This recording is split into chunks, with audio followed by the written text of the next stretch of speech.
mo, Saramaw, hindi ka ba naiinsulto? Anong pakiramdam mo? Magpapakapal ka pa rin ba ng mukha mo? Kahit na nakikita mo na hindi ka na pinagkakatiwalaan ng Pangulo? Mag-i-stay ka pa rin ba sa DepEd? Dahil ang DepEd ang may pinakamalaking pondo? So, tanong lang Saramaw ha, magpapakapal ka pa rin ng mukha mo?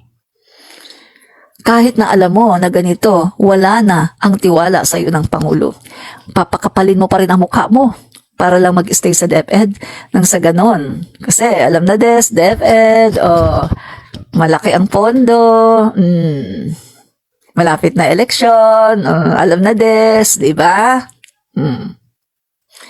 Mga kaibigan, sabi ko nga sa inyo ako talaga mas na-appreciate ko ngayon si Leni Robredo. Kasi si Leni Robredo hindi makapal ang muka, sa totoo lang. Alam niyo ba, noong mga panahon na iniitsapwera siya ni Duterte sa kanyang kabinete, si Leni Robredo mismo ang nag-resign. Kasi napansin niya, parang hindi na ako belong dito sa Duterte administration. Nag-resign siya. At nung pag-resign niya, yan, saka siya bumanat ng todo sa Duterte administration. Pero ngayon, iba Yung vice presidente natin, mga kaibigan, nasa pa siya, hold on siya sa pagiging DepEd secretary, nag-hold on siya, pero ang kapal ng mukha. Ang Pangulo natin, binura-mura, pinagsasabihan ng bangag ng kung ano-ano ng kanyang pamilya. Take note, pamilya niya, tatay niya, mga kapatid niya. Meron siyang power sana kung tutuusin natin. Pwede niyang pagsabihan ng kanyang tatay, pwede niyang pagsabihan ng kanyang mga kapatid. Pwede bang huwag naman ganyan? Kasi kahit papano, nandito pa rin ako sa Marcos administration. Konting respeto, konting galang. Pwede niyang sabihin yon, mga kaibigan. Pero hindi niya sinasabi, hindi niya, hinahayaan lang niya na bastusin ang ating Pangulo dahil gusto rin niya ang ginagawa ng Pangulo. Dahil gusto rin niya ang ginagawa ng mga kapatid niya at ang ginagawa ng dating Pangulo. Real talk lang tayo kasi kung hindi mo gusto yung ginagawa nila, Saramaw, kung hindi mo gusto ang ginagawang paninira ng tatay mo, ng mga kapatid mo kay PBBM, ikaw mismo mahihiya ka Wala ka ba talagang hiya? Sobrang kapal na ba talaga ng mukha mo? Saramaw? Alam mo, sa totoo lang ako ang nahiya Ako talaga ang nahiya. Eto Saramaw eto, sabihin ko sa iyo ang totoo.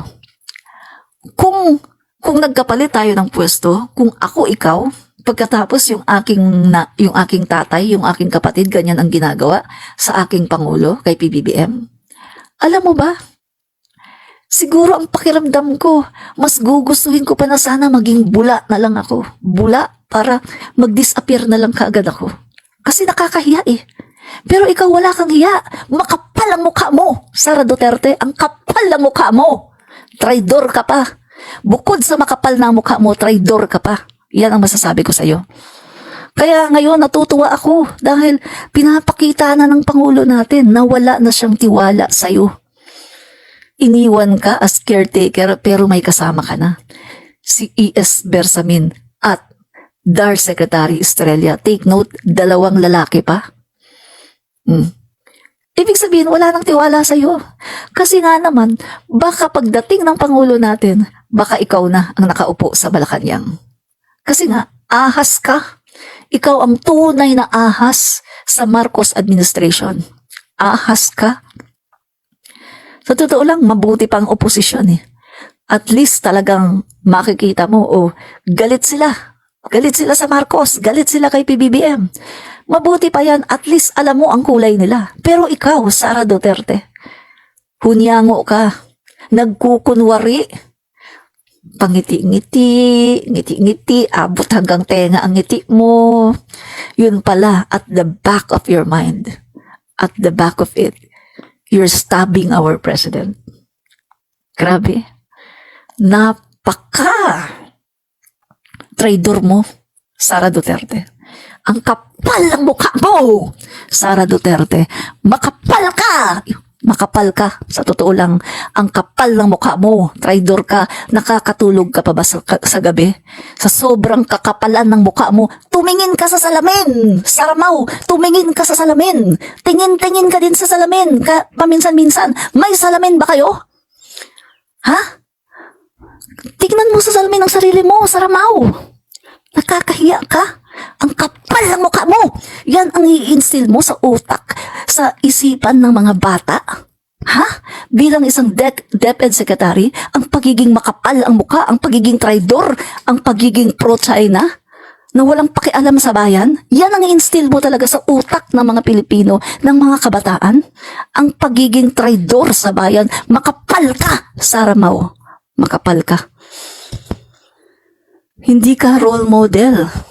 Pagkatapos, hindi ka pa marunong bobo. Bugok. Kita mo yung ano mo? Oh, economic numbers. Sabi mo, yung speech mo ay hindi pala speech. Tinanong ka tungkol doon sa zona ng Pangulo. Nag-iimbento ka pa ng terminologies. Economic numbers? Hello? Pag tinype mo ang economic numbers o itype mo economic numbers, meaning in dictionary, ang lalabas dyan, economic indicators. There's no such thing as economic numbers. Ang number lang yan. Gamitin mo man yan sa mathematics, gamitin mo man yan para sa economics, gamitin mo man yan para sa measurement ng mga ingredients kapag ikay nagluluto, or gamitin mo man yung numbers na yan sa pagiging engineer mo, sa pagsusukat mo ng mga lupa, gamitin mo man yan yung numbers na yan sa pagkukwenta yung sa mga bata, yung kanilang mga grades, numbers pa rin yan. Numbers. Tapos, pag-iimbento ka terminology, economic numbers. Hello? Mas lutang ka pa. Lutang ka pa kaysa kay Lenny. At least si Lenny Robredo, uma-attend ng debate. No wonder, kaya pala hindi ka uma-attend ng debate. Kaya pala kahit isang beses hindi ka umate ng debate dahil hindi mo naman pala kayang makipagdebate. 'Di ba? Mga kaibigan, hindi siya nakipagdebate kahit isang beses. May video ako niyan. Dito sa page ko, may video ako niyan. At sinabi niya, kinonfirm niya na naninindigan siya, no? Na hindi siya makikipagdebate throughout the campaign, hindi siya aaten ng debate. Kaya naman pala, ngayon ko lubos na naiintindihan.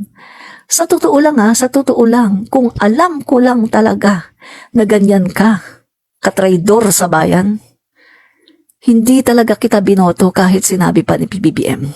Sana sinunod ko na lang yung puso ko. Sana ang binoto ko na lang si Soto, hindi ikaw. Si Doc Willie ang gusto ko, pero si Doc Willie sa survey. So si Soto na lang sana. Sana lahat na lang ng loyalista at Marcos supporters, nagsoto na lang sana kami para hindi ka nanalo. Ibinigay namin ang boto namin sa iyo, 31 million. Kaya ka nanalo, Saramaw, ang kapal na mukha mo. Kaya ka nanalo dahil sa amin.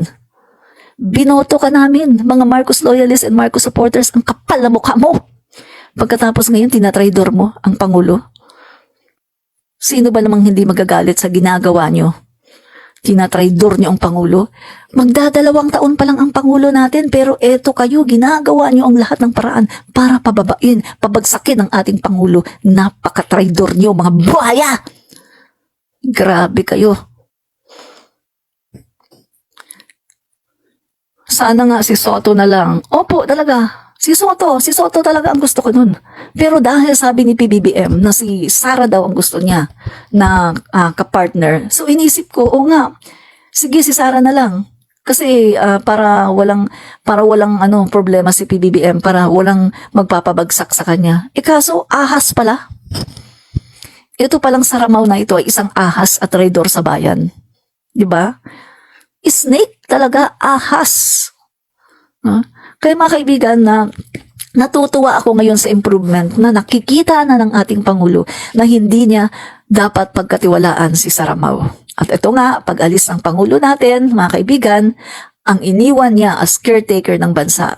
Bukod kay Sara Mao ay andyan din si E.S. Bersamin at si DAR Secretary Estrella. Siguro para naniniguro na ang ating Pangulo, mga kaibigan. Para talagang, alam mo na, iba na kasi kapag traidor, ahas, di ba? Iba na. Tama, J. Olive, mas lutang pa si Sara Mao kaysa kay Lenny. Mas matalino pa nga si Lenny. Si Lenny, mga kaibigan, nakarating na ng iba-ibang mga bansa, iba-ibang lugar sa Amerika, sa Europe, nakakapagsalita. Ini-invite siya.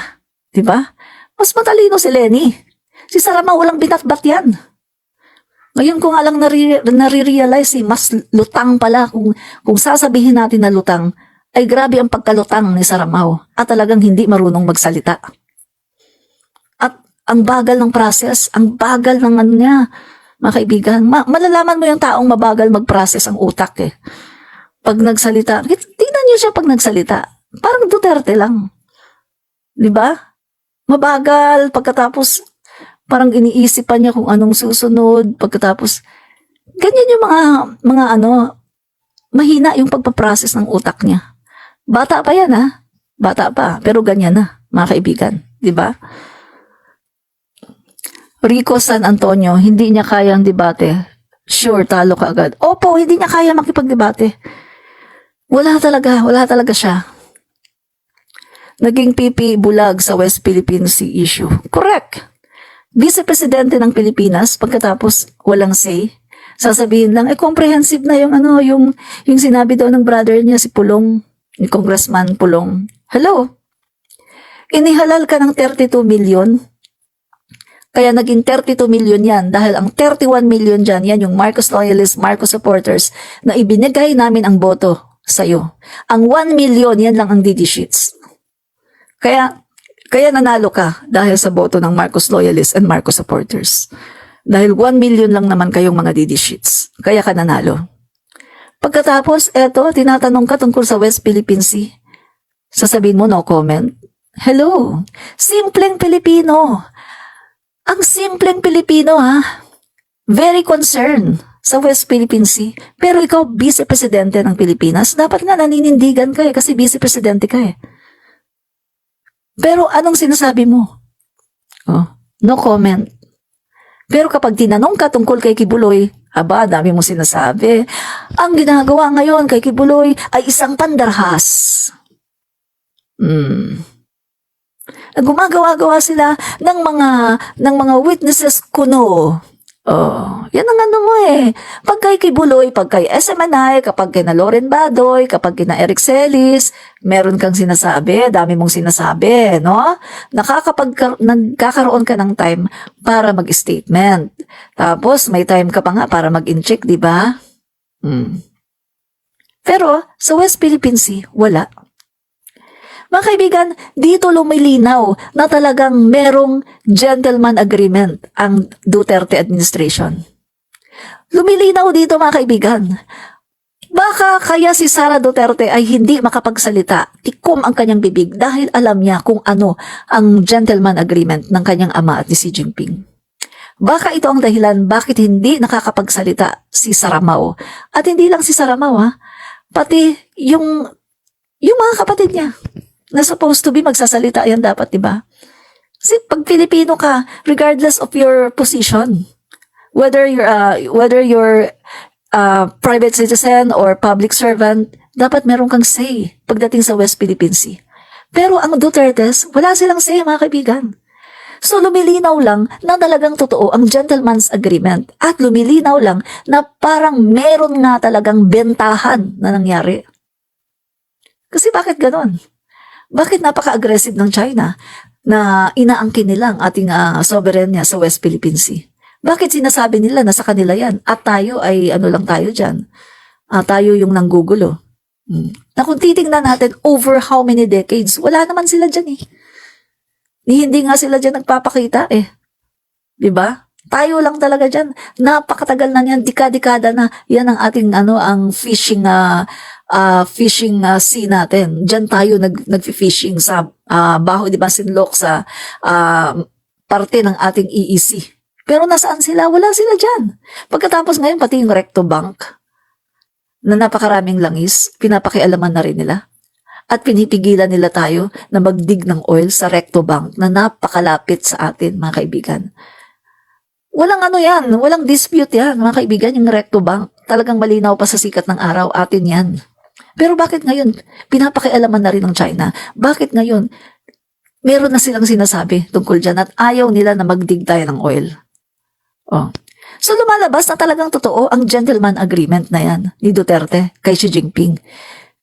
Kasi kitang-kita mo sa action ni Saramaw at saka ng mga anak, tsaka ni Duterte, kitang-kita sa kanilang actions na wala silang say. Sabi ko nga sa inyo, siguro kahit pagpapatayin yung mga Navy natin, siguro kahit na pinagpapatay yun ng mga incheck, walang say. No comment si Saramaw. Na kung titingnan natin mga kaibigan, dinadalaw niya di ba yung mga sugatan na sundalo? Pero bakit hindi niya dinalaw yung mga sugatan na Navy? Dahil sa pambubuli ng China. So ibig sabihin nun, kapag ang nakapagharas ay China, wala siyang pakialam. Kapag ang nakapagharas ay China, naiintindihan niya. At pilit niyang iniintindi. Kasi para sa kanya, ang West Philippine Sea ay hindi West Philippine Sea. Yan ay pag-aari ng China. Kita niyo mga kaibigan? O di ba binlog ko nga dito kung gaano kayaman ang West Philippine Sea? Narinig niyo ba yung vlog ko? Na ayon sa isang pag-aaral, matagal na itong pag-aaral na to mga kaibigan, hindi pa nga ito updated. Pero ang nawawala sa atin na isda, worth of 30 billion yearly. Hindi pa kasama dyan ang mga isda na binibingwit ng China tuwing pumupunta sila dyan at nangingisda. 30 billion ang nawawala sa atin, hindi pa kasama ang isda na kinukuha ng China. At ano pa? Mga kaibigan, yung billion-billion na gas reserve, oil reserve, mga kaibigan, na nakukuha dyan. Di ba na-vlog ko yan? O, hindi ko lang matandaan yung exact data Pero, kung gusto nyong panoorin yung vlog ko dyan, andito yan sa page ko. Napakayaman, mga kaibigan, ng West Philippine Sea. Sobrang yaman. Kaya nga pinag-iinteresan ng China yan Common sense lang, di ba? Kung wala silang nakikitang yaman dyan, hindi nila yan pakikialaman. Sino ba namang magtsatsaga dyan, mga kaibigan, kung wala ka namang makitang yaman dyan, di ba? Wala naman sigurong tanga na bansa na magtsatsagang ipaglaban yan ang gustong makigera sa Pilipinas. Hindi naman siguro ganun katanga ang China para makigulo sila sa atin. Ang kinin yung West Philippine Sea na alam nila na wala namang makukuha. Kaya sila ganyan ka-aggressive kasi nakita nila kung gaano kayaman. Mga kaibigan, sobrang yaman yan. At sabi nga doon sa research sa UP, yung kasama doon sa aking vlog, mga kaibigan, West Philippine Sea alone can solve our poverty problem. And West Philippine Sea alone, mga kaibigan, yung nakukuha natin dyan na yaman sa West Philippine Sea lang, ay talagang makakapagpa-boom ng ating ekonomiya. Ganon kayaman ang ating West Philippine Sea, kaya ang China talagang, kinakatawan nila tayo. Tayo ay talagang kanilang binubuli para matakot tayo. At nagpapalabas sila ng mga narratives tungkol sa mga gera-gera o yung mga mouthpiece ng China naman dito, mga kaibigan, yung mga mouthpiece ng China, kanilang ine-echo na, magkakagera tayo. Ito si Marcos, dinadala tayo sa gera.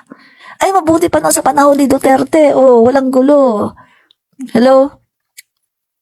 Kayo na lang. Mas gugustuhin ko pa magkagera kaysa ibigay ang West Philippine Sea. Sa totoo lang, mga kaibigan. Sabi ko nga sa inyo kung hindi nanindigan ng ating mga ninuno noon, kung hindi sila naging magiting na mga bayani, walang Pilipino sa mundo. Magbubura tayo mga guys, ang race natin, wala tayo dito. Pero ang ating mga bayani ay talagang matatapang, naninindigan. Kahit na nakita nila na wala silang laban sa armas ng mga dayuhan. Gulok, tabak, sibat at mga improvised na mga weapons. Yun lang ang kanilang panlaban at utak at yung pagmamahal sa bayan. Yun lang ang panlaban nila. Pero mga kaibigan, lumalaban sila hanggang sa kahuli-hulihang patak ng kanilang dugo. Yan ang Pilipino. Sabi ko nga sa inyo hindi tayo duwag. May dugo tayong bayani. mga kaibigan. Pero itong mga makapili na ito, mga kaibigan, mga guys, hinahawaan nila ng takot yung mga ibang mga Pilipino na kanilang ine-echo yung narrative ng China na gigirahin ng Pilipinas. Ako, matakot na tayo, gigirahin tayo dito, wala tayong laban. Anong laban natin dito? Pulbos tayo. Kapag ikaw naman, nakarinig ka, tapos ikaw, ang ugali mo ay duwag, aba, talagang maduduwag ka. Talagang sasabihin mo na, ay wag na lang yan, wag na nating ipaglaban yan, ibigay na lang yan. Katulad ni Harry Roque. Di ba si Harry Roque? Para walang gulo, ibigay na lang para walang gulo. Ganyan sila mga kaibigan. Para walang gulo, ibigay na lang. Parang yan ito illustration natin. May bahay ka. Yung bahay mo, yan, maganda yung bahay mo, dami mong mga magagandang muebles, andyan yung pera mo, yung mga alahas mo sa loob ng bahay, no? Pagkatapos, meron kang kapitbahay na dumalaw sa'yo. Ngayon, nung dumalaw yung kapitbahay mo, mga kaibigan,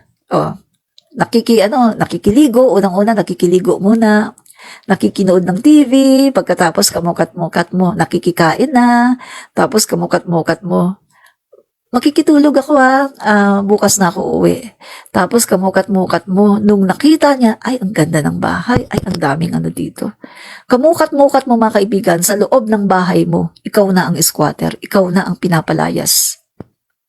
Tanungin ko kayo, kapag ginawa sa inyo yon, anong gagawin nyo? Hindi nyo ba ipagtatanggol ang pamamahay nyo? Hindi nyo ba ipagtatanggol yung property nyo? At sasabihin nyo, ikaw ang lumayas. Isampid ka lang dito. Pumunta ka lang dito para makikain, para makitulog. Pumunta ka lang dito para bisita. Pagkatapos ngayon, ako ang palalayasin mo. Di ba usually ipaglalaban mo? Dahil teritoryo mo yun pamamahay mo yun Wala naman sigurong tanga na tao na, sige na nga, sandali kukunin ko lang yung mga damit ko. Sige, sa'yo na nga yung bahay ko. May ganun bang, mga kaibigan? Tanungin ko kayo, may ganun bang tao katanga? Parang wala ako nakitang ganun katanga na tao. Ang nakikita ko nga mga kaibigan, nagpapatayan dahil sa simpleng right of way. Totoo yan. Nakita ko sa mga Pilipino, simpleng right of way. Right of way lang pwede namang di ba? Pwede namang mag-share.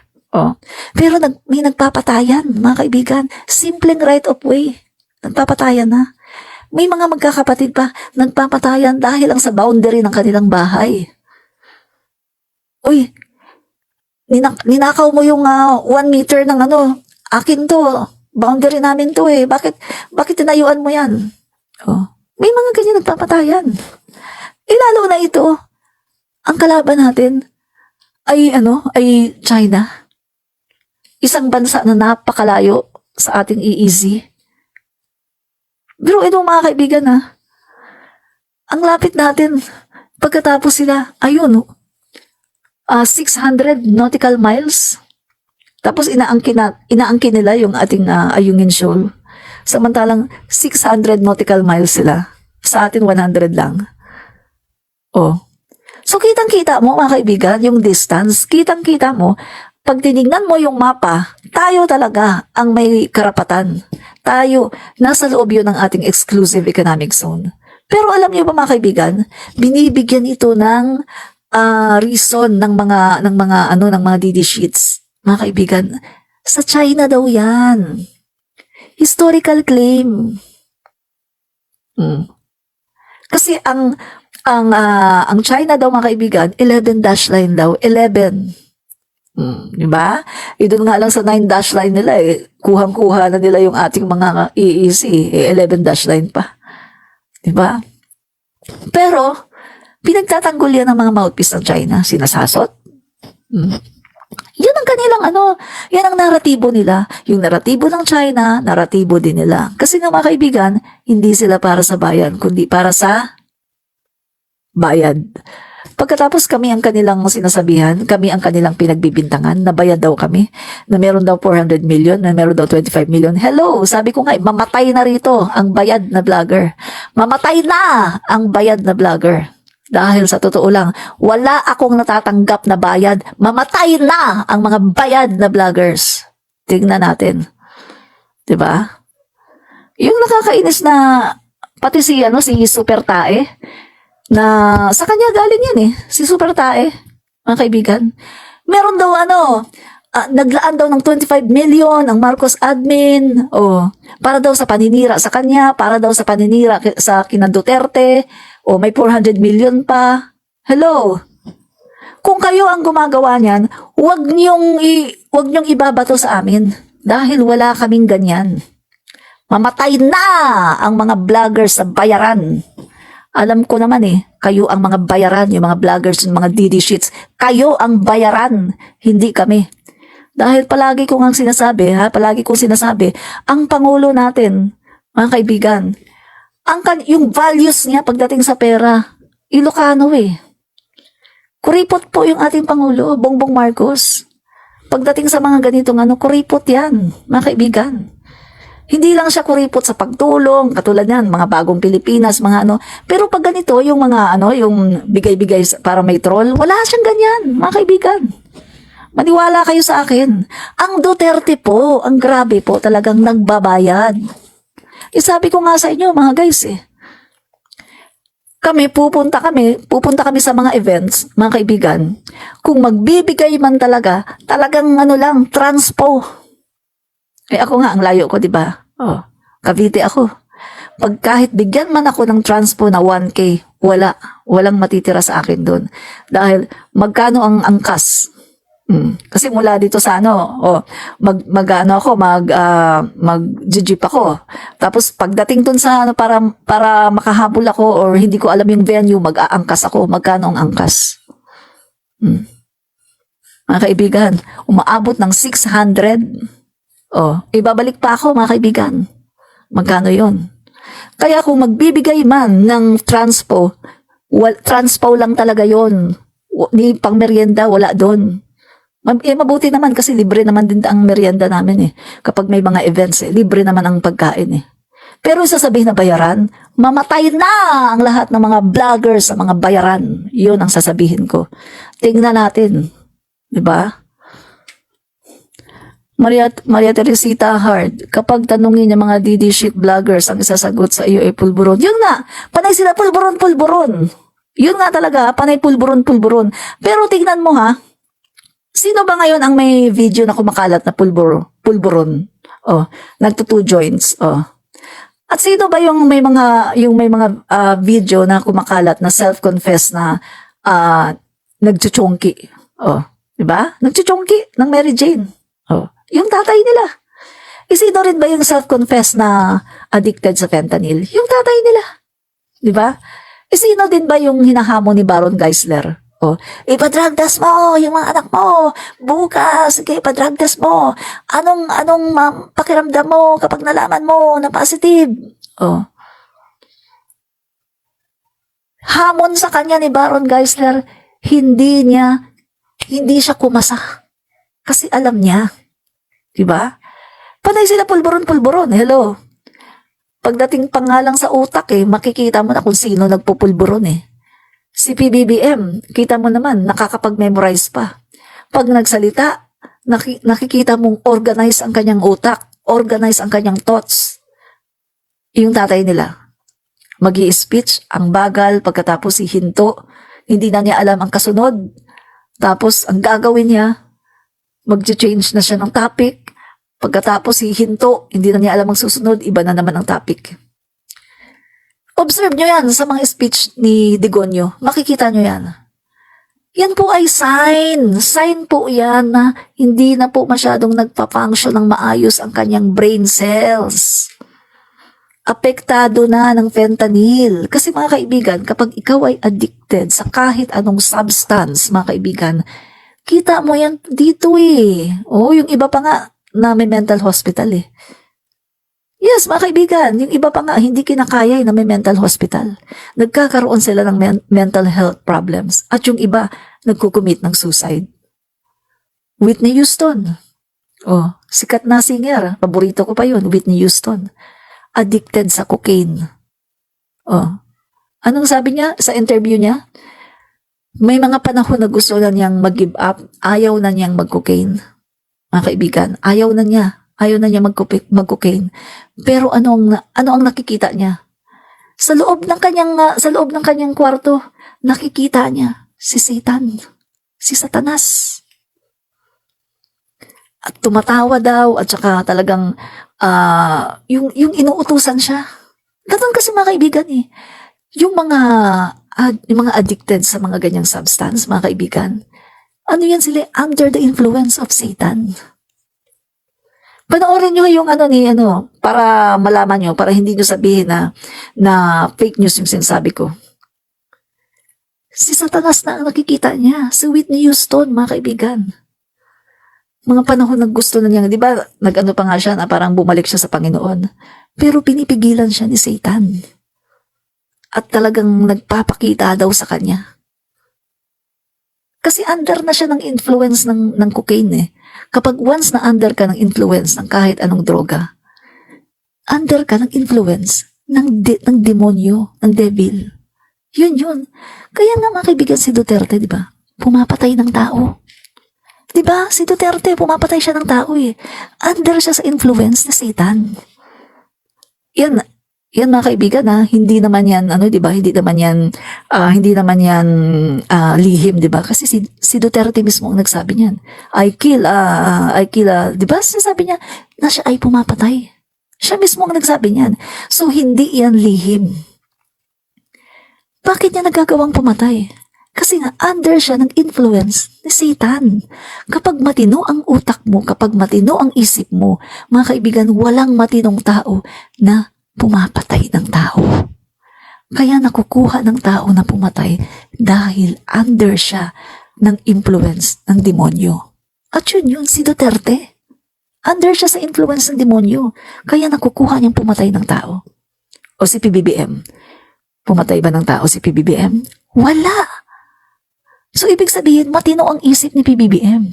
Hindi siya pulburonik. Wala siyang pinapatay. Matino ang utak ni PBBM.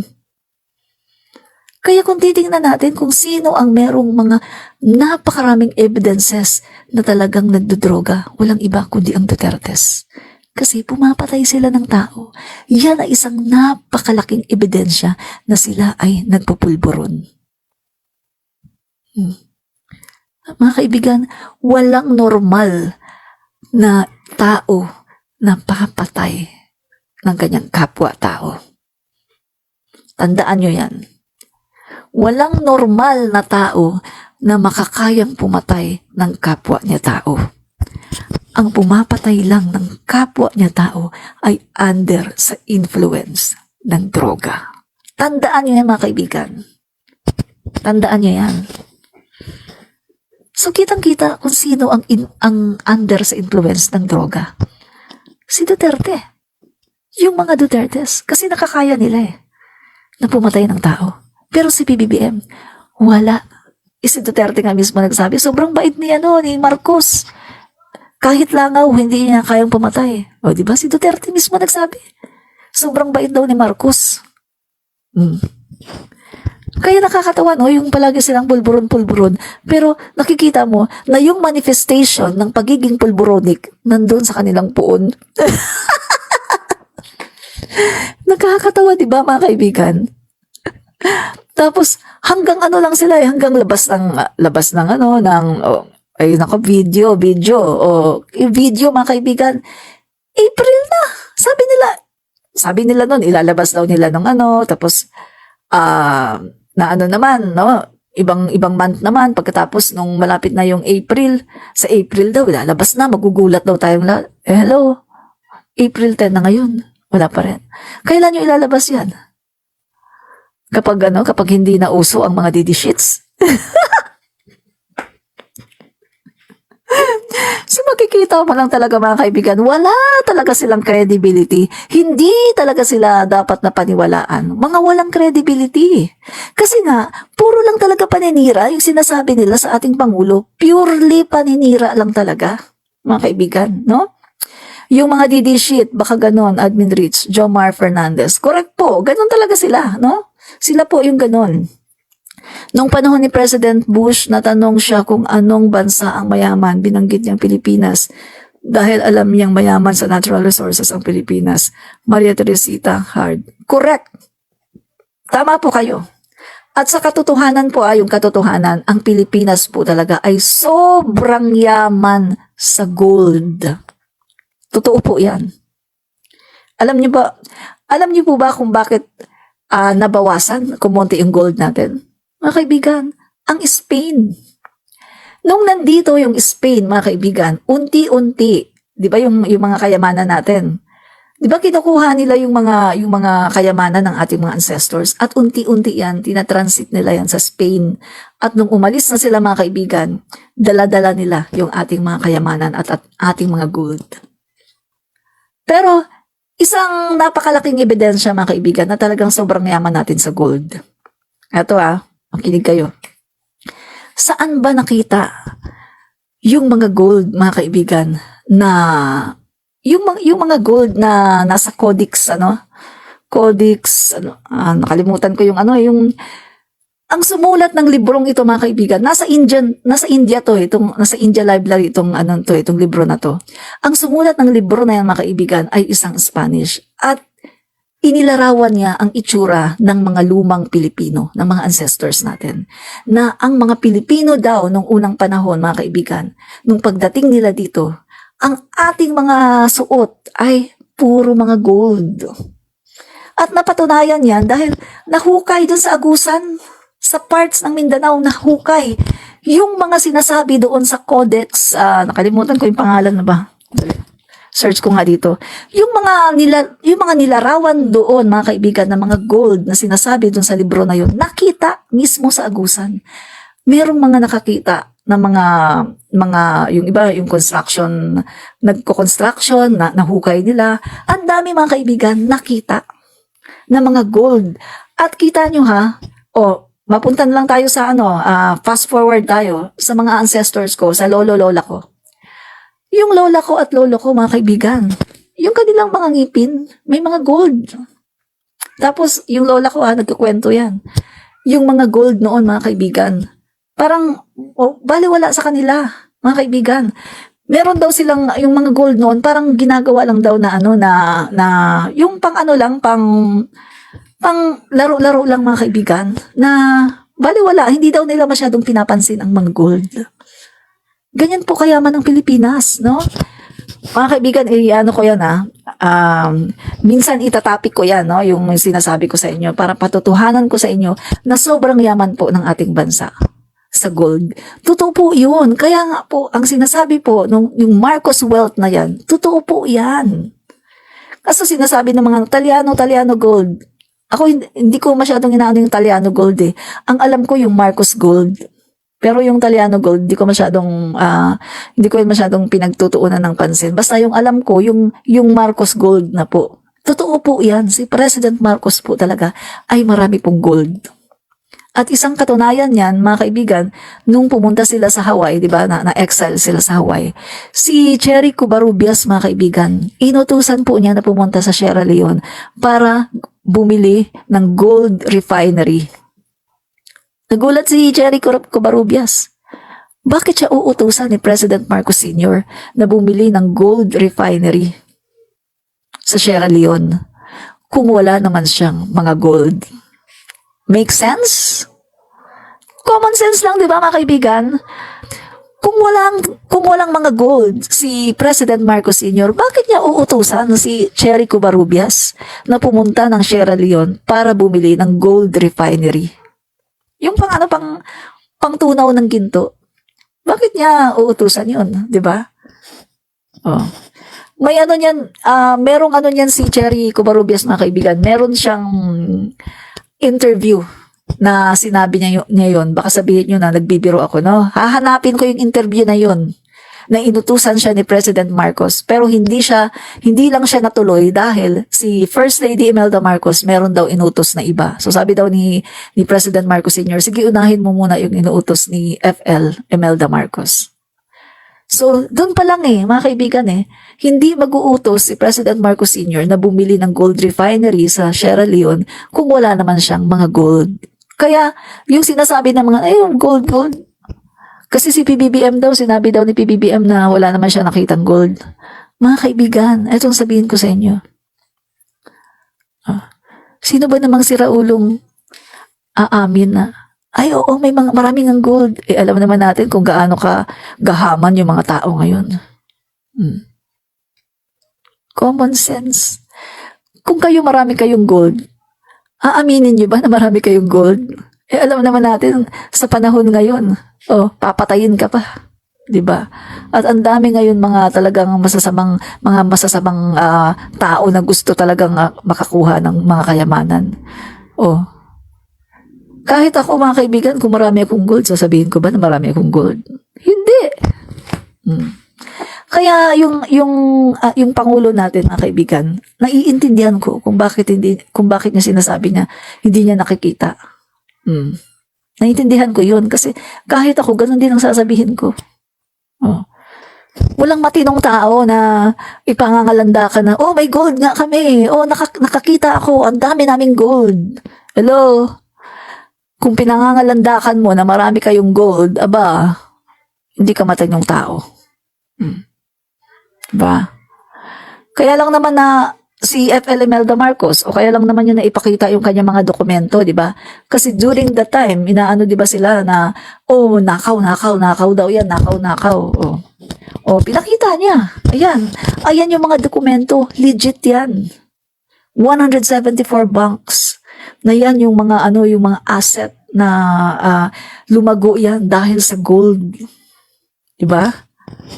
Yun. Hindi siya nagyabang. Hindi nagyabang si FL Imelda Marcos, kundi ipinakita lang niya kasi yung mga dokumentong yun ay ginamit din sa trial of the century. Yun ang dahilan mga kaibigan kung bakit acquitted ang Marcoses. Kasi nakita doon, may dokumento. Walang nakaw. Diba? Legit yung kanilang kayamanan. Walang nakaw. Lahat merong dokumento. Kaya acquitted sila sa trial of the century. Napunta tuloy tayo sa gold. Yan. So, ano pa? Sa longga, ang China isugman kaha adto bumbaha sa imong correct, mayaman ang West Philippine Sea. Opo, Jose Baquilar, mayaman talaga ang West Philippine Sea. Yan. Marami pong salamat sa Star Edgy Cyclocene, 100 stars. Marami pong salamat. Gel Cash, no to Duterte. Opo, no to Duterte po tayo. Huwag na po nating hayaan na may makabalik pang Duterte. Naku, kawawa po ang bansa natin. Talagang wala silang pagmamahal sa bayan. Kita nyo, nag-gentleman agreement na wala malang kaalam-alam ang sambayan ng Pilipino na binibenta na pala tayo dito. Na ipinamimigay na pala ang ating mga soberenya sa China. Wala pa tayong kaalam-alam. Anong sabi ng Pangulo natin? It's horrible. Nakakatakot. Diba? Horrible. Yan ang dinescribe ng ating Pangulo. Yung yung sinasabi na gentleman's agreement. Horrible talaga. I am horrified by the idea that we have compromised through a secret agreement the territory, sovereignty, and sovereign rights of the Philippines. President Ferdinand Marcos Jr. See? Horrible talaga mga guys. Palagay ko, eto rin ang isang dahilan kung bakit talagang nakapagpasya na ang ating Pangulo na hindi dapat pagkatiwalaan ang isang saramaw. Kasi kitang-kita mga kaibigan no?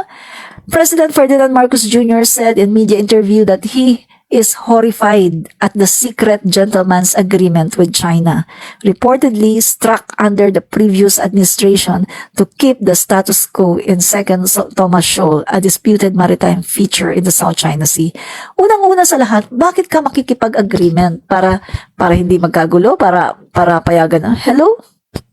Unang-una sa lahat, sa atin yun. Dapat mong tandaan, no? Bilang isang dating Pangulo, no? Si Duterte Duterte. Dapat si Duterte, tinandaan niya dapat na bilang Pangulo ng bansa, alam mo dapat kung ano yung stand mo sa West Philippine Sea. Atin yan. Bakit ka makikipag-agreement para hindi magkagulo? Hello? Masyado ka namang duwag. Napakaduwag mo, napakatuta mo. Hindi mo naman pala kayang ipagtanggol ang teritoryo. Dapat hindi ka na sana sumabak sa pagiging Pangulo ng Pilipinas.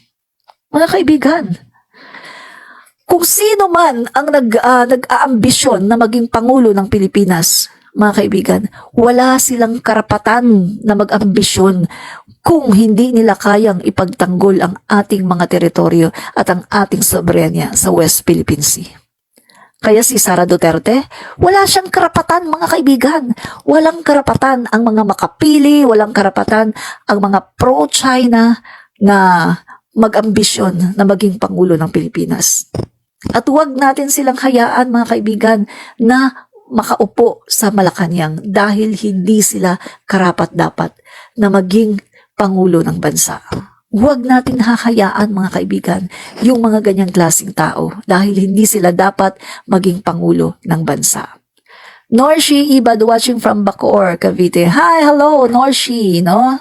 Salamat sa panonood, no? Bing Morales, walang pinagkaiba kay Nanay Lenlen. Ay, at least mabuti pa nga si Lenlen eh. At least hindi siya pro-China, hindi traidor, no? Oh, kasi nag-statement siya tungkol sa West Philippine Sea. Meron siyang statement. Ang sabi niya, dapat daw ipaglaban yan, di ba? At least hindi siya traidor. Ted Tobias, good afternoon. Admin Rich, good afternoon din po. Ma Victoria Vasquez, buti nga. Makapal ang mukha ni Saramaw Bing Morales. Opo, makapal talaga mukha niya, sa totoo lang. Go Admin Rich, iyak ang mga Martin Elisa Gudiesan. And dapat si Little President E.O. Bersamin, Jose Nedic Aragon. Opo, si Saramaw, si E.S. Bersamin, at saka si DAR Secretary. So, tatlo po sila. So, reflection yan na wala ng tiwala si President Marcos Jr. sa kanyang vice-presidente. Ano kayang feeling? Ano kaya ang feeling na noon kapag umaalis si President Marcos Jr., ikaw lang sapat na. Ikaw lang ang pinagkakatiwalaan, walang iba. Isang Saramaw sapat na, pero ngayon, hindi na. May dalawang lalaki. E.S. Bersamin at DAR Secretary Estrella. Hindi na siya hindi na siya makakaporma. Kasi may dalawa eh, di ba? Hindi lang siya ang caretaker, may dalawa pang lalaki. Reflection yan na hindi na siya pinagkakatiwalaan. Di ba? Kung ako si Saramaw, sa bagay, makapal kasi mukha niya. Pero kung ako si Saramaw, mga kaibigan, unti-untiin ko na ang pagbabalot sa DepEd. Ako'y magbabalot-balot na at ibibigay ko na yung pwesto na yan sa iba. Bakit? Kasi, yung pagiging yung magkaroon ka man lang ng delikadesa. Bakit ka pa mag-i-stay sa kabinete ng iyong Pangulo? Inilagay ka dyan DepEd Secretary. Inilagay ka dyan ng Pangulo kasi may tiwala sa'yo. Ngayon, may trust issue na. Hindi ka na pinagkakatiwalaan. So kung ako si Saramaw, magbabalot-balot na ako. At magkukusa na ako na umalis. Diba? Pero, tingnan natin mga kaibigan kung gaano katatag ang kanyang katigasan ng mukha niya. Kung gaano kakapal ng mukha niya. Tingnan natin kung aalis yan. Pero sa tingin ko mga kaibigan, subok na kasi ang Duterte sa kakapalan ng mukha. Pag Duterte, subok na makapal ang mukha yan. Hindi yan aalis mga kaibigan. Ganyan talaga ang Duterte, makapal ang mukha. No? Good move by the President. Opo, good move talaga yan. Shout out sa'yo, Admin Rich, Jason Thomas. Ay, hello, Jason. Shout out din. Winston Patti, yan. Kapalmuks yan, naglalaway sa almost 1 trillion budget ng DepEd, kaya hindi mag-resign. Correct! Ang laki ng budget niya, almost 1 trillion, kaya hindi ngayon magre-resign. O, di ba? Humingi siya ang hiningi niya, sabi niya, bigyan niyo ako ng 100 billion. Isusolve ko lahat ng mga problema sa DepEd. Ang binigay sa kanya, almost 1 trillion. Hindi lang 100 billion ang binigay sa kanya, kundi almost 1 trillion. Pagkatapos, nasolve ba? Nasolve ba niya? Hindi po niya nasolve. Oh. Mas lalong dumami yung problem. Dati yung ghost students nasa 12K. Nung March yun nasa 12K. Oh. Pagkatapos kamukat-mukat mo, naging 19K na. Ibig sabihin, hindi sinusolve. Pagkatapos, yun na, di ba kulela tayo sa PISA. Pagkatapos, yung mga problema ng mga teacher, natugunan ba niya? Hindi rin. Yung follower ko ditong teacher, galit na kay PBBM. Ang sabi niya, ayoko nang iboto niya si PBBM. Kasi, hindi niya mapagsabihan yan si Sara Duterte. Yung mga problema namin, ang tagal-tagal na namin sinasabi sa kanya, hindi man niya inaaksyonan. Kita nyo? Damay si PBBM sa kapalpakan ng DepEd Secretary. Pati ang Pangulo, damay. Ang dami ng problema ng Pangulo, ang dami ng inaasikaso ng Pangulo. Dapat sana, kung matino itong DepEd Secretary na to, dapat sana, nakafocus lang sana siya dyan at talagang sinolve niya ang mga problema.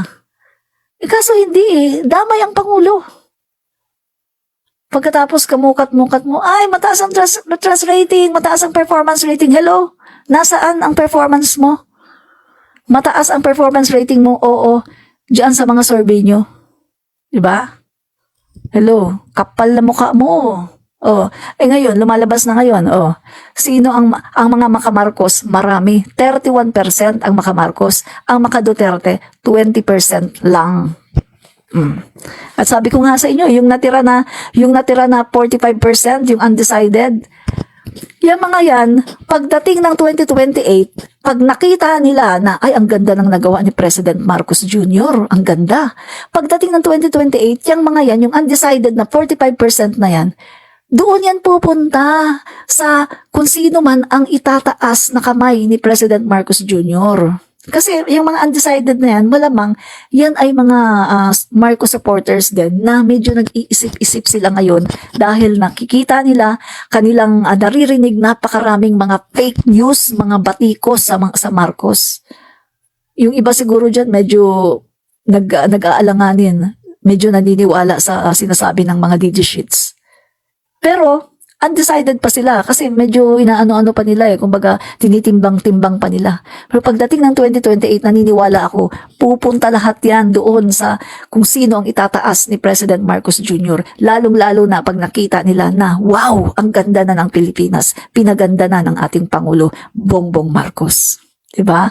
Kaya lalong wala na si Sara Mau, hindi na mananalo yan si Sara Mau, diba? Jason Thomas, yung mga nagpapakalat ng splice video na dinedma daw ni Fiona, na dinedma daw si Fiona, hindi naman pala totoo nang lumabas ang buong video. Correct! Sabi ko nga sa inyo, salamat Jason Thomas, mga guys, nga pala Jason Thomas, kasamahan din po namin yan na vlogger, Hello, shout out sa iyo, Mga kaibigan, ayan pa ang mga DD sheet, sanay sila sa ganyan Yung paninira, gagawin nila ang lahat mga kaibigan para masira ang ating Pangulo, BBM. Wala silang maibato tungkol sa katiwalian. Wala silang maibato tungkol sa yung mga issue ng mga katiwalian sa Pangulo natin kasi wala Kaya dito nila binabanatan sa mga pulburon, yan, paulit-ulit na pulburon, mga ganyan. Tapos yung mga, ito, gumawa pa sila ng na dinedma daw, si Fiona, para palabasin nila mga kaibigan na masama ang ugali ng Pangulo natin. Ganun naman sila, di ba? Pinapalabas nila na masama ang ugali ng Pangulo natin. Pero, buko sila bukong-buko, dahil ipinalabas ang buong video at kitang-kita na hindi niya inisnab si Fiona. Thank you, Admin Rich, Jason Thomas. Welcome po, Uncle J Vlog po. Please follow. Yan, follow niyo po ang Uncle J Vlog, ni Jason Thomas po. Yan. Kasamahan din po namin na vlogger yan. So, yun po mga kaibigan, no? Kitang-kita nyo, mga guys, na talagang puro lang sila pakalat ng mga maling impormasyon. Talagang ginagawa nila ang lahat ng paraan para sirain ang ating Pangulo. Diba? So, sa tingin nyo, mga guys, maganda ba ang ginagawa nila? Sa totoo lang, na-appreciate ko pa ngayon ang mga pinklawan. May mga pinklawan akong kaibigan. Anong sabi nila? Hindi kami bumoto kay Marcos. Kasi ayaw namin yun si Marcos. Pero ngayon, nakita namin maganda naman ang ginagawa. Kaya sumusuporta kami. Pero ayaw pa rin nila kay Marcos. Pero dahil nakita nila na maganda naman daw ang ginagawa, kaya sumusuporta sila. Yun ang tunay na oposisyon. Na nag-o-oppose ka, hindi dahil sa personalidad. Kapag may nakita kang magandang ginagawa, kahit oposisyon ka, sinusuportahan mo kasi maganda yung ginagawa eh. Yun ang tunay na oposisyon. Kaso pagdating dito sa mga DD sheets, wala sila mga kaibigan. Alam nyo mga kaibigan, sa TikTok ko nag-post ako yung pabahay ni PBBM. Nag-deliver siya ng pabahay. Aba mga kaibigan, sinugod ako ng mga DD sheets. Ang dami nilang mga komentaryo, puro negative. Ayaw nila mga kaibigan na mamigay ng bahay si PBBM. Ayaw nila na gumawa ng proyekto, na makapag-deliver ng proyekto si PBBM. Ayaw nila, ayaw ng mga DD sheets. Yan ang mindset ng mga DD sheets, mga utak pulbron. Mga utak demonyo, mga kaibigan. Yan ang utak nila. Ayaw nila ng Pangulo na maayos ang ginagawa. Pero kapag nagmumura, palakpakan sila mga guys. Pag nagmumura, hiyawan, palakpakan sila. Kapag humahalik ng babae, hiyawan sila, hindi sila magkamayaw mga guys. Palakpakan sila. Tumitili pa yung iba. Kapag nakikita naman nila at naririnig na nagmumura, minumura ang Santo Papa, ang simbahan, ang Diyos, sige, palakpak sila mga guys. Tuwang-tuwa sila. Kapag nakita naman nila na sinasabi na, papatayin ko kayo. Tuwang-tuwa sila mga guys. Nung narinig nila na, maging province of China tayo, tuwang-tuwa sila mga guys. Hello, anong utak meron ang mga didishits? Na mas gusto nila yung mga karimari-marim, yung mga gawain na talagang hindi katanggap-tanggap sa paningin ng Panginoon. Anong klase ang utak ng mga DD sheets? Diba? Siya pa lang ang nakita ko na, sabi ni Jason Thomas, si Madam Efelisa Marcos, sobrang bait niyan dahil lagi ako nakasama sa event na Love for All ni Madam. Siya pa lang nakita ko na First Lady na marunong ibaba ang sariling sa ordinaryong Pilipino. Opo, correct po kayo. Correct ka dyan, Jason Thomas, no? Tama yung sinabi mo, sobrang bait talaga ni FL Lisa Marcos. Sobrang bait. Pero kita nyo mga kaibigan ginagawa nila ng kwento. Na kesyo kinakamkam daw ang kaba ng bayan, na kesyo siya daw yung nagmamanipulate kay PBBM, siya daw yung presidente ngayon, na kesyo si F. Elisa daw, nagmamando daw, na kinakamkam daw yung yung kaba ng bayan natin, na nagtuturo daw kay PBBM na mag-cocaine, etc. etc. Guys, napakabuting tao ng First Lady natin. Kung na-meet nyo lang siya in person, kung alam nyo lang ang mga ginagawa nyo, mga guys, napakabuti niyang tao. Napaka down to earth. Tingnan mo naman mga kaibigan, yung nag-aakusa sa kanya, si Mahar Luka-Luka. Tingnan mo yung itsura. Yung itsura niya noon at itsura na ngayon, ibang-iba na mga guys. Kasi si Mahar Luka-Luka, social climber. Walang pera yan, pero tingnan mo yung itsura niya. Talagang binago niya ang itsura niya. Lahat-lahat na ginawa niya para gumanda. Tapos kung manamit, akala mo, bilyonaryo. Tapos mga kaibigan, yung nilalait niya sa F. Elisa Marcos, kita nyo, mayaman yan. Pinanganak yan na may gintong kutsara sa bibig. Lawyer yan, New Yorker yan Sa New York yan nag-aral, sa New York yan nag-practice ng law. Pagdating sa Pilipinas, nag-create yan ng sarili niyang law firm. Mayaman yan. Alta syosidad mga guys. Pero, tingnan mo ang itsura. Organic beauty. Ni hindi man lang nagpapabanat, ni hindi man lang nagpapagluta, ni hindi man lang ano yung ginagawa ng mga iba dyan, yung mga liig lift, tapos nagpapabotox. Wala! Very organic. Kung manamit mga guys, F. Elisa, sabi ko nga, si F. Elisa parang binabalik-balik lang niya yung kanyang damit. Mga damit ni F. Elisa mga guys, parang binabalik-balik lang niya talaga. Ganon kasimple. Tapos, very down to earth. Pero ginagawa ng issue ng mga walang hiyang mga mga DD sheets na to. Kaya nga mga kaibigan, darating din ang karma ng mga yan. Darating ang karma nila mga kaibigan dahil yung napakabuti na First Lady, binababoy nila mga kaibigan. Ginagawa nila ng kung ano-anong mga kababuyan na mga issue. Pero yung kanilang mga puon, mga kaibigan, hindi nila nakikita, mga kaibigan, na hayagan ang kababuyan. Correct. Duterte's hayagan ang kababuyan. Kita mong ginawa nila sa Malacanang. Ginawang sex den. Sex den. Ginawa nila, mga kaibigan. O ano sabi ni Kibuloy? Kibuloy pinagbintangan. Sa panahon ngayon ni BBM, meron dyan nagsisex orgies. Nagsisex orgies daw. Hello? Kaninong administrasyon ba ang napabalita na nagpapasok ng maraming bayarang babae sa Malacanang? Kaninong administrasyon? Duterte, di ba? Administrasyon ni Duterte. Nagpapapasok ng mga bayarang babae sa Malacanang. Hindi lang isa, marami. Hindi sila yung gumagawa ng sex orgies. Alam nga naman, anong gagawin ng mga bayarang babae doon?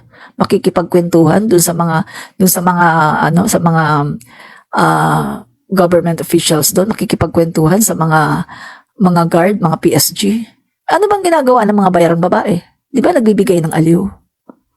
Hindi sila pala yung gumagawa ng sex orgies. Bakit sinasabi nila ni Kibuloy na ginagawa daw ngayon sa panahon daw ni PBBM, may sex orgies daw? Hello? May asawa si PBBM. Si Duterte, wala siyang dinadalang asawa doon dahil feeling binata yun. At kung makakandong ng mga babae, kung makahalik sa mga babae in public, how much more kapag sila na lang. No wonder, kaya naman pala yung opisina niya, nag-uumpisa siya, nag-i-start siya mag-office sa Malacanang gabi. Saan ka nakakita ng presidente? Nag-uumpisang magtrabaho gabi. Iba? So sila talaga ang gumagawa niyan. Jason Thomas, lalo na sa mga events, ayaw na ayaw niya hanggang maari may nakatabi sa kanya na PSG. Gusto niya maglakad lang siya, hindi special treatment. Opo, ganyan po talaga si Lisa Marcos. Napaka down to earth. At gusto niya yung, kahit na first lady siya, gusto niya talagang makaano siya sa mga tao. Makapag-mingle siya sa mga tao. Ayaw niya ng may mga PSG. Ganyan, napaka-humble, napaka-simple ni First Lady. Pero ginagawa ng issue ng mga walang hiyang mga DD sheets na to. Sinisiraan ng todo ng mga walang hiyang DD sheets na to. Pero hindi nila nakikita yung kabulukan ng kanilang mga puon. Hayagan ang kabulukan ng kanilang mga puon. Kahit hindi mo siraan, kitang-kita na, sirang-sira na talaga. Kaya nga natatawa ako sa mga DD sheets sa TikTok. Sa TikTok ko, nagko-comment sila. Yung mga vlog ko daw, puro daw paninira. Hello? Paninira ang mga vlogs ko? Baka namang ina-expose ko lang. Kasi wala naman akong vlog na nanira ko eh. Katulad na lang ng pinapalabas ko diyan yung confirmation na si Pulong Duterte may 51 billion ayon sa DPWH. Fake news ba yan? Paninira ba yan? Hindi ako ang nagsabi niyan, DPWH. Tapos nung inilabas ko rin yung balita na kasi merong nagyayabang na DD sheet na ay, ang dami daw nagawa ni Duterte. Inilabas ko ngayon yung sinabi din ng DPWH. Out of 119 projects, 12 lang ang tinapos ng Duterte administration. Inilabas ko rin yan. Sabi sa akin ng DD sheet, fake news ka! Puro ka paninira. Hello, paninira ba yun? Sa akin ba galing yun? DPWH ang nagsabi nun. Hindi ako. So, ibig lang sabihin nito mga guys, lahat ng mga pinapalabas ko dyan sa TikTok ko, mga kaibigan, sinasabi nila fake news. Ayaw nilang paniwalaan. Hindi ako ang nagsasabi niyan. Nanggagaling yan talaga sa mga data, binabalita yan ng mga mainstream media, pero sinasabi nila sa akin fake news daw. Kasi ayaw nilang paniwalaan kasi nga sila po ay mga bulag. Blinded po sila eh. Kaya nga, didishit, di ba? Didishit. Kasi talagang blinded sila eh. Wala na silang alam mga kaibigan, kundi puro lang bitterness. Yun lang alam nila. At pag sinabing Marcos administration, lahat yan masama yan. Pag sinabing Duterte administration, lahat yan mabuti. Ganon sila mga kaibigan. Blind followers yung mga yan. Blind. Talagang wala ka dyan wala ka dyan mahihita sa mga DD sheets. Nagdidebunk lang tayo, Jason Thomas. Yan, correct. Nagdidebunk po ang mga Marcos supporters. Kami po ay nagdidebunk. Ang problema ha. Magko-comment sila sa TikTok ko. Ganito, katulad ng madalas sila i-comment. Bangag, PBBM, bangag. Mga kaibigan, alam niyo ba yung sagot ko sa kanila? Minsan nga, hindi na ako nagsasalita, hindi na ako sumasagot eh. I-reply ko na lang yung video ni Duterte na sinasabi niya na nag-Mary Jane siya. At saka yung video ni Baste na nagtutu joints. At saka yung video ni Pulong na kung saan ini-scrutinize siya ni Trillanes tungkol sa tattoo niya na ayaw niyang pahintulutan na ipa-decode, no, na picturean para ipa-decode para malaman kung member ba talaga siya ng Chinese Triad. Ayaw niya. So, alam na natin bakit ayaw. So, ganun na lang ginagawa ko mga kaibigan. Minsan din ako nagsasalita eh. Ang nire-reply ko na lang yung mga videos na katibayan na sila, yung mga bangag. At hindi si PBBM. Diba? Sila yung mga bangag. May mga ebidensya na bangag sila. Minsan naman sabihin, ngiwi! Yung si BBM, ngiwi yan. Ngiwi pala, sandali. Lalabas ko ngayon i-reply ko ngayon yung picture ni Duterte ng ngiwi. Yung mga picture niya ng ngiwi talaga. Nagagalit sila. Ikaw, inedit mo yan. Inedit ko yan. Kinuha ko lang yan doon sa post ni na KLC. Mga DD sheets, doon ko kinuha yan. Paano ko i-edit? Diba? Ganun ang mga utak ng mga DD sheets, mga kaibigan. Ayaw nilang tanggapin na yung kanilang mga poon, ang daming mga yun talaga ang, kumbaga, yung mga ibinabato ng mga poon nila kay PBBM, bagsak sa kanila nagbubumerang. Bumerang sa kanila. Ngingiwi kasi parang na-stroke Opo, na-stroke. Mild stroke yun, si Duterte, dahil sa kakamura.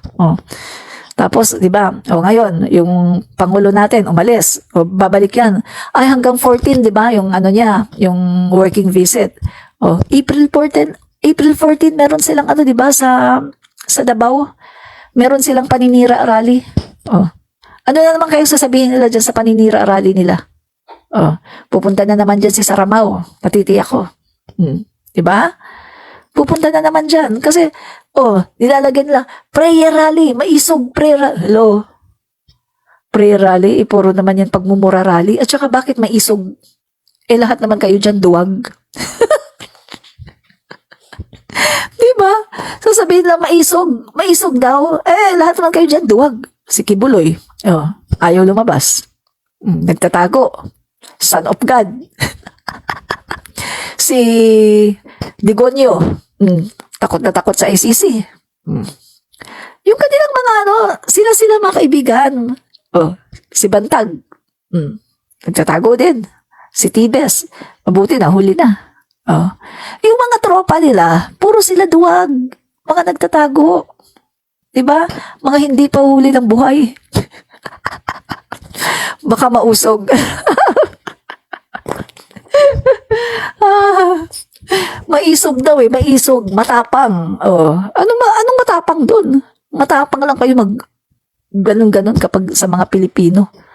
Pero yung mga pagdating naman sa China, wala kayong binatbat, di ba?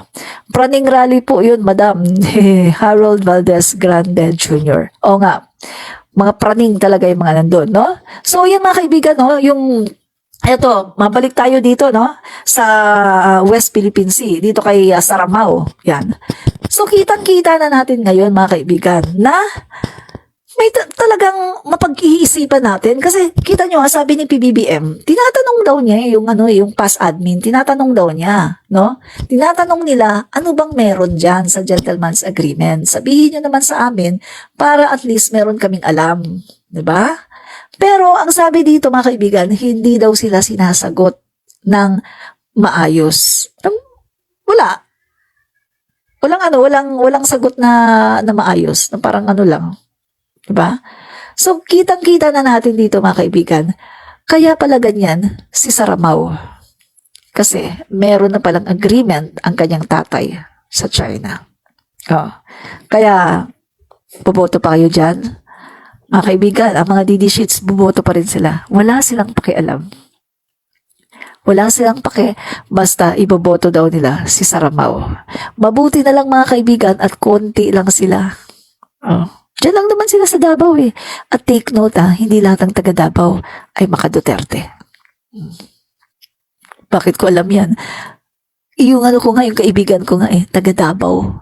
Oh, sabi ng kaibigan ko, ay madami nga sa amin. Ayaw namin dyan kay Duterte. Hindi lang kami nakakapagsalita. Kasi takot kami na. Oh, di ba? Environment of fear. Takot ang mga tao. Kaya hindi nakakapagsalita. Di ba? Pero kung titingnan natin, marami sa taga Davao ayaw sa kanila. Kaya nga sabi ko, sana tumakbo na si Migs Nograles. Oh, pag tumakbo yan, sigurado ko, tatalunin yan ang Duterte. Kasi sikat na yan si Migs Maganda na. Ay, naku, napakaganda niyan, mga kaibigan. Kita ko na, ilang beses ko na yung nakita, na-interview pa namin, no? Napakaganda, napakabait, napakatalino. Grabe, mga kaibigan, walang-wala ang mga Duterte. At talagang, maa-amaze kapag nakita mo siya. Walang-wala ang mga Duterte. Sana tumakbo yan para mapalitan ang mga Duterte sa Davao. Dito pa di ba mga kaibigan, si Baste, mga kaibigan, nag-declare siya ng war on drug. Kinabukasan, may patay. Nagdeklara ng war on drug, kinabukasan, may patay agad. Pagkatapos sa SMNI, mga kaibigan, di ba, in-interview siya ng mga banateros, sinabanatbay. Sabi niya, ay hindi mo naman pwedeng sabihan sa mga addict na yan oy, magbago na kayo. Huwag na kayong diyan, magbago na kayo. Hello? So kaya pinapatay niyo kasi hindi pwedeng pagsabihan na magbago. Yun ba? Kaya pinapatay niyo na lang. Mali yun, no? Kasi kung titingnan natin, pag war on drugs ba kailangan may patay? Yun ba ang batayan ng pagiging successful na war on drugs? Kailangan may patay? Hindi ako naniniwala sa ganun. Kasi alam mo, kung talagang merong mga addict dyan, no? Kung talagang meron, alam niyo mga guys, tama kasi ginagawa ng ating Pangulo na yung roots, yung mga malalaking sindikato, yung mga malalaking nag-ooperate ng droga, sila ang uunahin.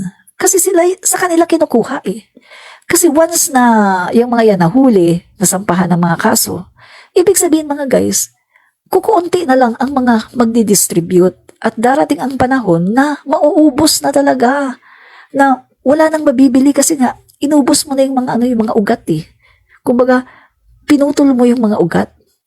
Ngayon, yung mga makikita mo na mga addict, na mga maliliit, mga small-time drug pushers, small-time drug addict, pulihin mo, ilagay mo sa rehab. Bigyan mo ng pangalawang pagkakataon. Second chances. Dahil yan naman ang nakalagay sa Bill of Rights natin, di ba? Ang lahat ng tao, merong karapatan, no? Na mabuhay tayo. May karapatan tayo to live. Walang sino mang tao ang pwedeng kumitil sa buhay natin. 'Di ba? Pero sa ginagawa ng Duterte, may addict doon, tsugi mo. May addict doon, tsugi mo. Hanggang sa umabot ng 30,000 Sinugi lahat. Ano mangyari? 1,000,000 o lahat ng tao dito patay na pagkatapos namamayagpag pa rin ang droga. Sa tingin mo, successful yun? Hindi. Hindi yan successful. Yan ang pinaka-failure. Failure talaga. Hindi success. Kasi pinatay mo lang yung mga tao eh. Pero hindi mo naman inaddress yung tunay na issue. Pinatay mo lang yung tao. Kahit patayin mo ang 1,000,000, 2,000,000 na tao, kung hindi mo na-address ang problema ng droga, nandyan pa rin, pabalik-balik. Hindi mawawala. Tandaan nyo yan. Pa? Catherine Lagumbay Liopsky, pinag-akusahan si PBBM na gumagamit ng pinagbabawal na gamot. Bakit mga Duterte ba hindi? Yung kay PBBM, yung pag-akusa nila, hindi talaga ako dyan niniwala. Pero sa mga DD sheets, niniwala ako talaga. Kasi maraming ebidensya eh. Tapos mga kaibigan, di ba, pinalabas ko dito yung sa TikTok ko, yung interview ni Chris Aquino. No? Interview to ni Chris Aquino nung sa panahon ni yung ano ba yun? Actually, yun na. Tapos, ang sabi ni PBBM mga kaibigan, tinanong siya, ilang taon ka na dyan sa England? No? Anong year siya pinadala? 1970, mga kaibigan, pinadala na siya ni President Marcos sa England. Sabi ni PBBM, 10 taon daw siya tumagal doon sa England, nag-aaral. At ito pa sabi niya, mga kaibigan, sa loob ng 3 buwan, take note sa loob ng 3 buwan, 1 beses lang daw sila nakakalabas ng school. Ganon daw kahigpit. So iniisip ko, kung sa loob ng 1 buwan, sa loob ng 3 buwan, 1 beses lang sila nakakalabas ng school at 1 beses lang sila may freedom sa loob ng 3 buwan. So, ibig sabihin, hindi totoo yung sinasabi ni na Maharlika na everyday bangag si PBBM. Make sense, mga kaibigan? So, hindi totoo yung sinasabi ni Maharlika. Nandito yan eh. Ano ko mamaya pagkatapos ko nito, ipopost ko dito. Ito yung ni Chris Aquino, yung interview na kay PBBM, na pinadala siya ni President Marcos sa England 1970. At tumagal daw siya sa England 10 taon. At doon daw, napakahigpit daw doon. Sa loob daw ng 3 buwan, 1 beses lang daw silang nakakalabas ng school. At ito pang sabi ni PBBM sobrang higpit daw sa England. Kasi mga kaibigan, ang England kasi medyo yan parang conservative yan eh. Conservative country yan eh. Sobrang higpit daw sa England na hindi daw sila nakakapasok sa mga pub. Hindi daw sila nakakapasok sa mga yung mga night clubbing, mga ganyan, hindi daw sila nakakapasok. Unlike daw dito, sabi ni PBBM, na pwede kang pumasok. May kasama ka lang na matanda, pwede ka nang pumasok. Pero doon daw sa England, hindi daw sila nakakapasok. So, ibig sabihin mga kaibigan, kung pagbabasihan natin yung interview kay PBBM, madidibang nito yung sinasabi ni Maharlika na everyday bangag si PBBM. Diba? Makes sense mga kaibigan. Kasi everyday daw bangag daw si PBBM eh. Kaso dito sa interview ni Chris Aquino, sabi ni PBBM, 10 taon siya na nasa England at doon sa England, sa loob ng 3 buwan, kasi ang semester daw doon ay 3 months daw ang isang semester. Sa loob ng 3 buwan, 1 beses lang daw silang nakakalabas ng school. Hindi daw pwedeng yung lalabas ka lang pamamasyal. Wala, kapag nandun ka daw sa school, talagang nandun ka, talagang sarado yan. Walang estudyante na nakakalabas. So, take note sobrang higpit sa 3 buwan, 1 beses lang siya nakakalabas. So, paano mangyayari na everyday bangag si PBBM? Diba? At tingnan niyo yung mukha ni PBBM mga kaibigan baby face. At malaman-laman. Mahalata mong hindi bangag. Diba? Kaya nga mga kaibigan, talagang etong mga DD sheets, talagang wala lang talaga silang magawa sa buhay, kundi gusto lang talaga nilang sirain ang ating Pangulo. No?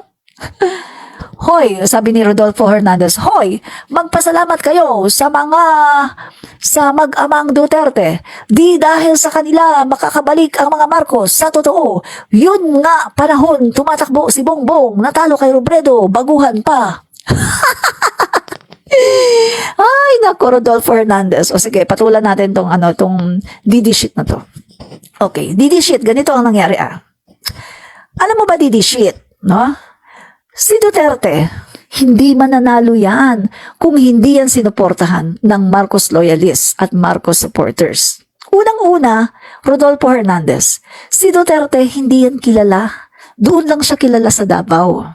Ay sabi ko nga sa inyo, kami taga Mindanao kami, hindi namin kilala si Duterte. Kasi nga, nag-migrate na kami. 1977, nag-migrate kami sa Manila. So, hindi namin kilala si Duterte. Sa totoo lang, buong pamilya namin kahit yung mama ko. May edad na yung mama ko. 'Di ba dapat dapat kilala niya yan si Duterte.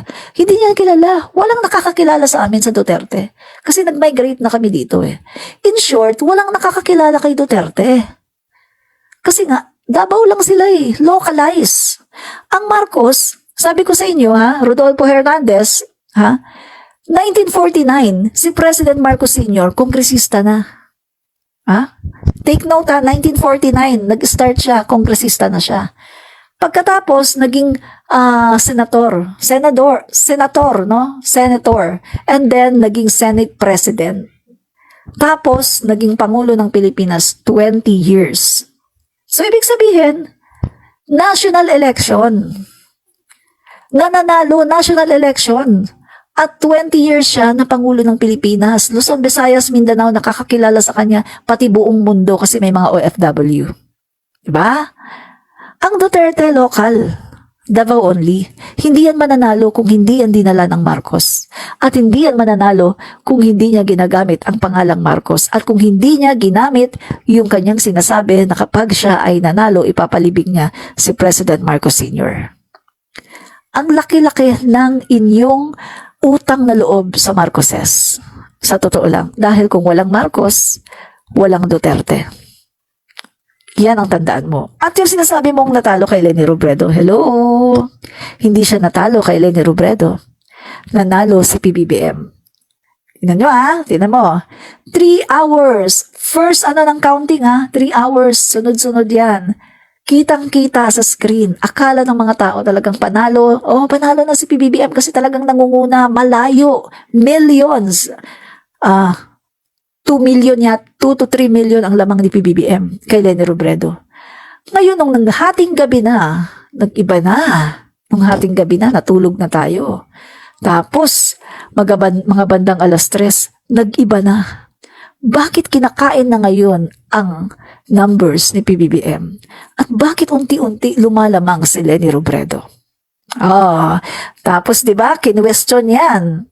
Kwestiyon ni PBBM ngayon, bakit nagkaganyan, nag-electoral protest siya? At mga kaibigan, dahil sa kanyang electoral protest, mga kaibigan, lumaya si Andres Bautista. Tumakbo sa Amerika, hindi nagpapakita hanggang ngayon kasi alam niya na meron siyang pananagutan. Pangatlo, mismo ang COMELEC umamin doon sa hearing, tinatanong ni Senator Soto, fake PCOS machine ba ang nagtatransmit ng boto noong May 9? Anong sabi ng COMELEC?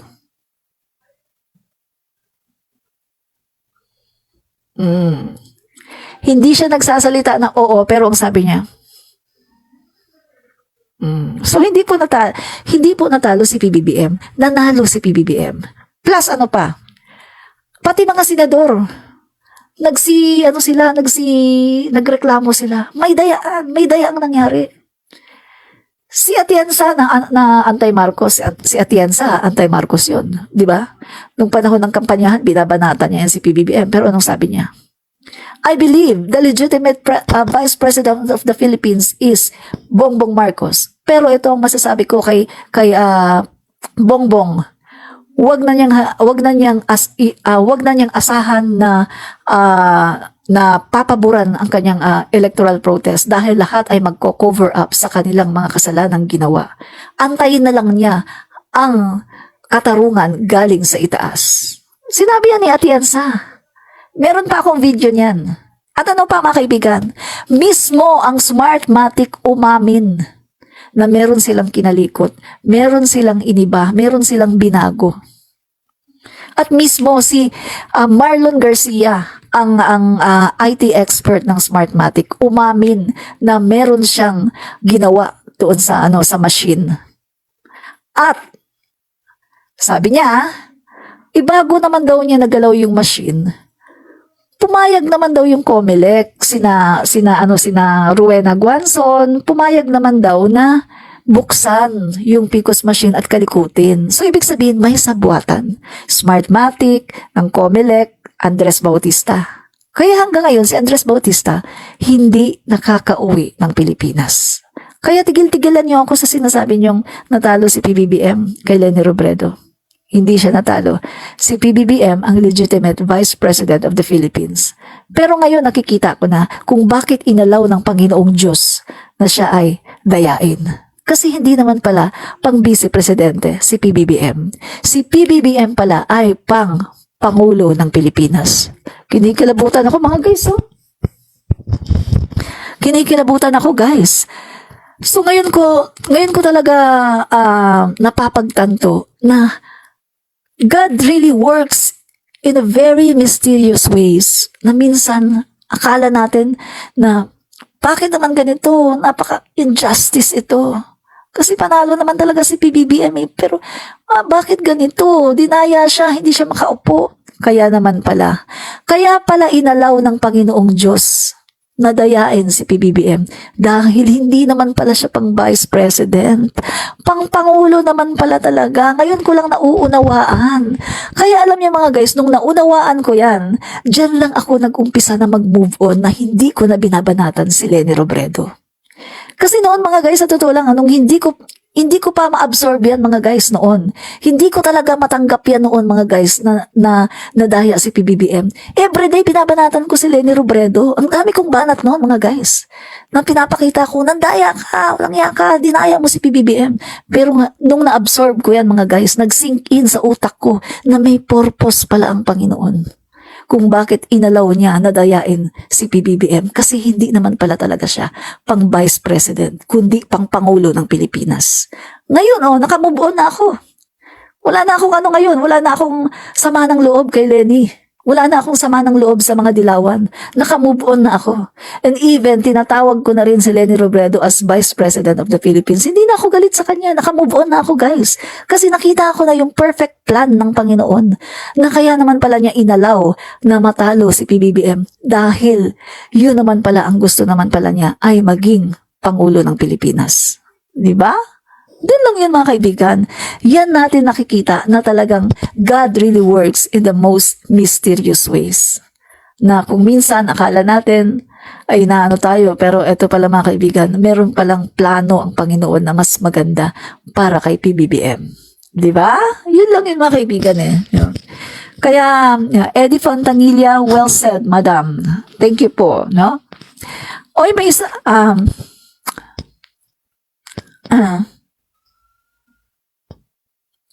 Oy mga kaibigan, meron isa ditong DD shit Mahalata mong DD shit kasi pala mura tsaka bastos, no? Katulad ng kanilang idolo.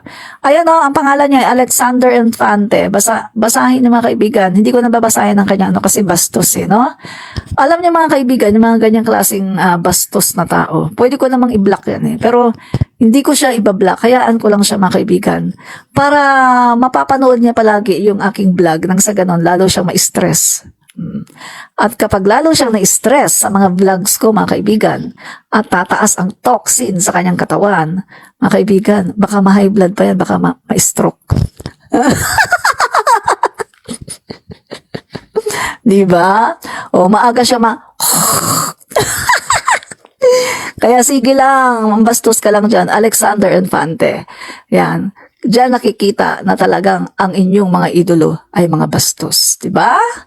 Kita nyo, talagang totoo yun guys, pag bastos ang mga idolo, bastos din ang followers. Pag walang hiya ang idolo, walang hiya din ang followers. Diba?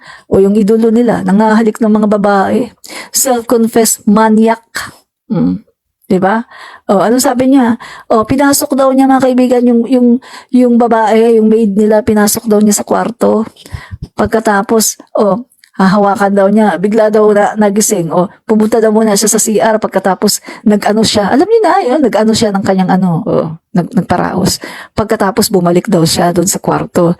Pagkatapos, unti-unti, tinatanggalan daw niya ng underwear. Pagkatapos, tinatry daw niya ipasok yung finger niya doon sa ano ng babae. Bastos, diba? O, yan ang pangulo nila. Tuwang-tuwa sila sa pangulo nila. Napakabastos. Self-confessed maniac. Diba? Natutuwa pa siya mga kaibigan, natutuwa pa siya talaga na i-broadcast sa buong mundo ang pagiging manyakis niya. Sana itinago na lang niya, nakakahiya. Pangulo ng Pilipinas, mga kaibigan. Nakakahiya ah. Alam niyo ba, nakarating yan mga kaibigan sa lahat ng ng bansa sa buong mundo. Nakarating yan. Nalaman yan mga kaibigan ng iba-ibang mga tao sa buong mundo na yung kanilang idolo, si Duterte, manyak. Diba? Di ba mga pro-BBM, tama ba ang kanilang dahilan para sila magsigawan na pababain sa pwesto ang ating PBBM samantalang nakita po natin ang mga kung gaano siya kapursigido na may ahon tayo sa kahirapan.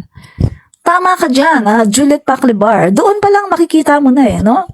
Na ang Pangulo natin ginagawa lahat ng mga paraan Double time yung Pangulo natin at gusto niya talagang ang solusyon na gagawin niya ay talagang maramdaman yung long-term solution na hindi yung bara-bara na overnight solution pagkatapos kinabukasan, eto na naman ang problema. Ang gusto ng Pangulo natin, long-term. Kaya, eto, nakakita na tayo ng ganitong Pangulo ng Pilipinas, no? Talagang masigasig. Pero eto sila mga kaibigan, gusto nilang pababain at ipalit yung kanilang Duterte na mahilig lang sa buong 6 years buong 6 na taon puro tsugihan pagkatapos anong nangyari sa ekonomiya? Wala naman siyang ginawa para sa ekonomiya ng Pilipinas. Wala naman siyang ginawa para sa ibang bagay kundi puro lang tsugi-tsugi. Diba?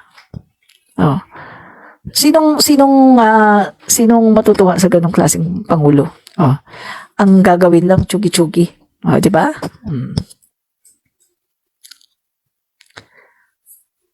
Okay.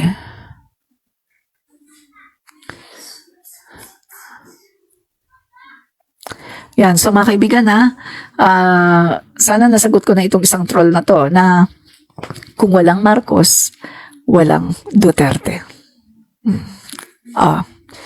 Alam nyo kung bakit naging 31 million si PBBM at 32 million si Sara. Kasi yung 31 million, yan yung solid na bumoto kay PBBM. Ayan yung Marcos loyalists, Marcos supporters. Tapos, tayong mga Marcos loyalists and supporters, naniwala tayo sa sinabi ni PBBM na iboto si Sara. So, binigay natin yung ating 31 million na votes kay Sara. Pero yung mga DD sheets, naniwala naman sila sa sinasabi ni Duterte. Huwag iboto si PBBM kasi weak leader yan, bangag yan, nagko-cocaine, etc. etc. So naniwala sila kay Duterte. Kaya ang binoto nila si Sara lang. Hindi nila binoto si PBBM. Kaya ang nangyari, si Sara, 32 million, si PBBM, 31 million. Ngayon, dito natin makikita na 1 million lang pala ang mga DD sheets. Diba? 1 million lang ang DD sheets kasi yung 31 million ni Sara, yan ang bumoto kay PBBM, Marcos loyalists and Marcos supporters. Kasi hindi naman siya pwedeng iboto ng mga dilawan kasi anti-Marcos yun. At hindi rin naman siya may iboboto ng mga Isko niyan kasi syempre si Isko ang gusto niyon Diba? Kaya, ang mga DD sheets ay pumapatak lang na 1 million. So, ibig sabihin, hindi mananalo si Saramaw sa 2028 kasi 1 million lang ang mga DD sheets. Sa Davao lang kayo. Real talk. Davao lang kayo.